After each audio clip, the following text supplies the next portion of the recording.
All right, coming back at you with some more about the political, this time talking about my experience at the America First Political Action Conference in Orlando, Florida, just a couple weeks ago. It was absolutely fantastic. As far as online gatherings go, I tend to just do my Modern Success meetups, which are phenomenal, but that's entirely devoted to money making and self-improvement and all this other stuff, networking, all that sort of stuff. So the last political event I had went to was in New York City. That was a Night for Freedom with Stephen Molyneux, Gavin McInnes, Owen Benjamin, and somebody else. But in comparison, AFPAC absolutely blew that out of the fucking water. Number one, because the Marriott World Center, being the largest Marriott in the world, is very expensive to get to. Unlike the 2017 Night for Freedom I went to, which is in the heart of New York City, where any broke motherfucker can walk up and cause a problem. It's like, you know, we had a lot less nonsense to deal with. There were even journalists complaining about how $25 for parking was too much. Well, I paid $400 a night for the experience. It was fantastic.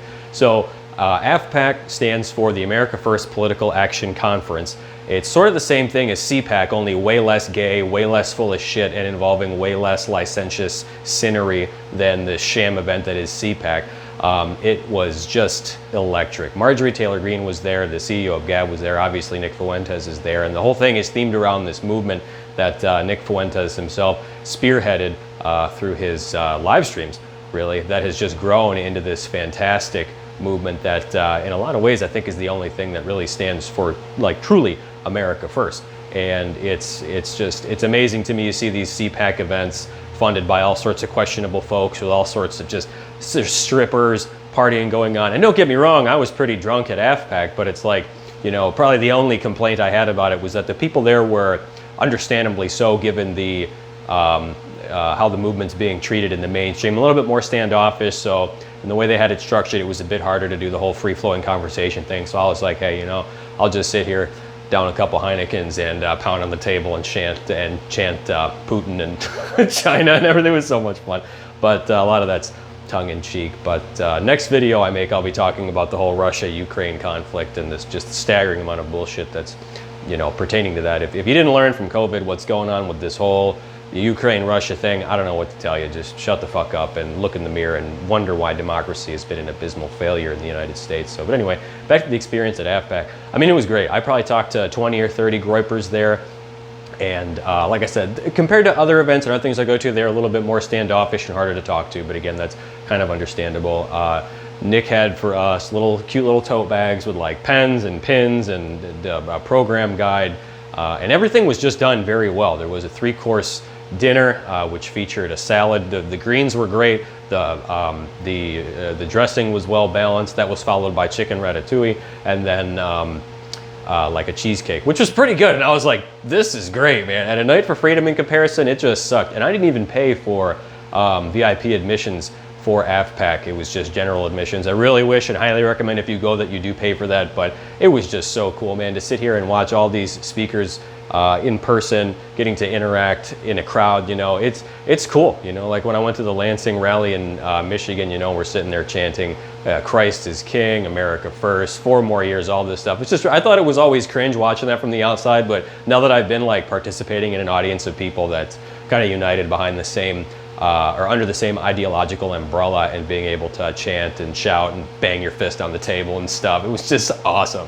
So, I mean, that's all I can say. It was just incredible. And then the Marriott itself, I don't know if I would have went to a place like that if I weren't attending like a political rally, but it was sweet. There were, you know, the scumbag leftoids couldn't afford to show up. The douchebag journalists couldn't even afford to park, so we didn't have to deal with any of that. I guess there was a couple kerfuffles outside with a couple soy boy cucks or whatever, because it's like, these guys gotta go. You know, everybody says we're Nazis and super racist and all this. It's just, I don't, if it's not abundantly clear to you how retarded that is, I don't really know what to say. But I mean, it went on till 2 or 3 in the morning, I believe, the whole event. I conked out halfway, well, not halfway, but I think at 1 or 2 in the morning. But it was just so much fun. You know, you could go, you grab a drink, sit down, watch the speakers speak, you know, have your drink, go back outside. Well, not outside, but outside the actual ballroom, which was the biggest at the World Center Marriott, by the way, and go, you know, schmooze with a couple people. I met a couple Texans in the area. I didn't really jive with anybody, so I didn't get their info, but I'm looking into, you know, if it'd be okay for me to start like America themed or America First themed, you know, unofficial meetup, since I've got this house that I just live in by myself. So But yeah, I absolutely cannot wait for AFPAC 4. And it's crazy. I didn't go to AFPAC 2 or 3, but if you look at the growth in just the gathering itself, it went from just some shitty conference room a couple of years ago to over 1,200 people in attendance. And it was unbelievable how much fun it was. The atmosphere was electric. It was so much fun just to engage in all that and experience the hotel like that. You know, I went from basically the Cat Piss Motel the night before to the World Center Marriott on the 10th or 12th floor or whatever, with this cool view of the Orlando suburbs, I guess. You know, weather's great because it's Florida. I don't know how you people live there in the summer.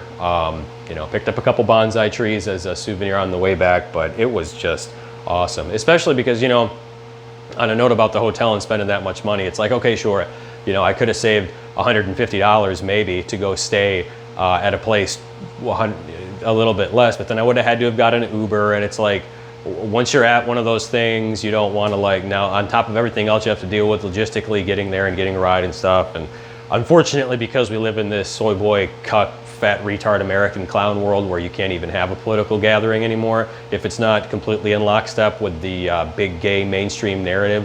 You know, we had to wait, or Nick rather, the Viv staff, whatever, had to wait until just a couple hours before the event to announce the location. So that logistically was a bit annoying, but we live in an era where, you know, you can't do this sort of thing without taking precautions. It's really sad the state the country's in, which I'll touch on in the video about the Ukraine-Russia crisis, but it's like, man, you know, back in the day, the KKK, they could even hold rallies and not have that much of an issue. Now, if you say the N-word and with a A and not a hard R, you lose your job and get kicked out. You know, if you're not a left-wing teetotaling choice-sugging faggot, you know, you get canceled off of everything. It's ridiculous. It really is. And I jokingly say I can't wait to watch all the suffering here in the U.S. when all the financial chickens come home to roost in the wake of this kicking the Russians off of SWIFT and these high gas prices. And like I say, it's half joking because so many of these people are the reason why I can't even adequately plan where to stay at a fucking hotel at a political event that's 100% peaceful,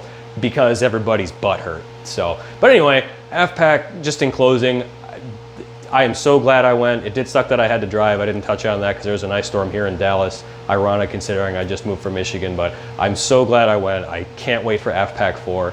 To see this movement grow to what it has been over these last few years is just incredible. And I think what Nick and all of his people are doing, especially with their website, Cozy TV, is absolutely fantastic. And to be able to support that sort of thing and enjoy myself as much as I did, it was just awesome. So thank you guys so much for putting that on. I hope you enjoyed the video and have a great day.